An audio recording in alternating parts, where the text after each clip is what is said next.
Good morning! For today's video, samahan nyo naman ulit akong magluto. Ayan! Nagagilap na lang ako ng lulutuin ko dito sa bahay. At syempre, ang una kong tingnan, ang ref. Binabot ko na nga sa tubig yung bangos na yon dahil sobrang tigas. Grabe. At dahil sobrang sakto nga at nakakita ako ng ampalaya na nakabalat na kahapon pa. Naghiwa na rin pala ako ng mga lulutuin ko dyan. Paksiw nga ang napili ko lutuin dahil sayang naman tong ampalaya. Pabulok na. Dahil nga, special paksiw ang gagawin natin ngayon. Punuin na natin ng rekado yan. Marami naman tayong stock, char. Naghiwa nga lang ako ng bawang, sibuyas, at syempre, ang luya, wag natin kalimutan, masarap sa sabaw yan. Hinanda ko na rin dyan yung ceiling green at syempre, yung paminta, bisexual community at yung asin. Kayo guys, turuan nyo nga ako kung anong masarap na way sa pagluluto ng paksiw. Kasi ako, ito lang talaga yung alam ko. Alam ko lang yung basta ilalaga lang or parang ilalagay lang to mga sangkap tapos lalagyan lang ng suka at tubig.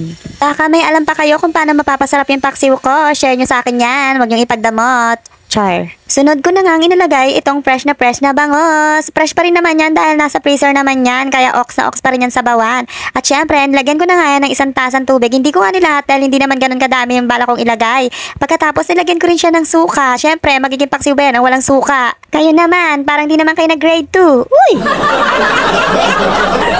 Tinimplahan ko na rin yan ng asin at syempre, yung tamang alat lang kung ayaw mo magkasakit sa bato. Pero kung gusto mo naman, damihan mo. Uy! Kalimutan ko nga ang ipakita na nilagyan ko rin kanina sa ilalim ng laurel. Hindi ko na nga naipakita sa camera dahil nakalimutan ko. Diyos ko, miro na naman yung pagiging tanga-tanga ko. At pagkatapos ko nga timplahan ng asin, inilagay ko na rin tong ampalaya. Yes, masarap naman talaga sa paksiw ang may ampalaya. At alam nyo ba mga sis, na gusto ko sanang hiwain yung siling kulay green na maliliit. Kaso lang baka umanghang to. Baka tikman ng kapatid kong isa umarte.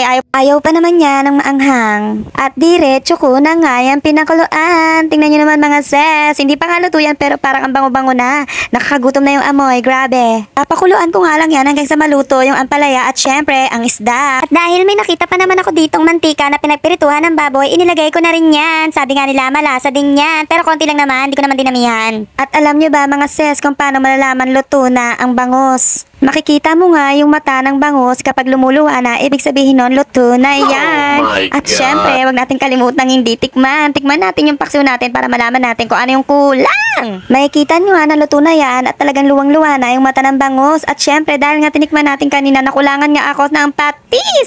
Medyo natabangan nga ako dito, kaya nilagyan ko rin siya ng konting patis. Yes, at tingnan nyo naman mga sis ang finished product. Sobrang sarap na nga ng sabaw nito at talagang sobrang bango. Dahil nga marami akong nilagay na luya, ay lasang-lasa ko talaga yung sabaw nito sa luya. Iba talaga yung lasa kapag masabaw talaga tapos maraming luya. Ang sarap-sarap talaga sa paksiw nun, di ba? Hindi ko alam mga sis kung ako lang ba talaga yung sarap na sarap sa lasa ng luya. Habang sarap na sarap nga kami sa paksiw, ito namang bunso kong kapatid, hindi talaga kumain. Manok pa rin ang tinira. O siya, yun lang. Like, follow, and share para alam nyo kung ano lulutuin ko bukas. Bye! Salamat sa panonood!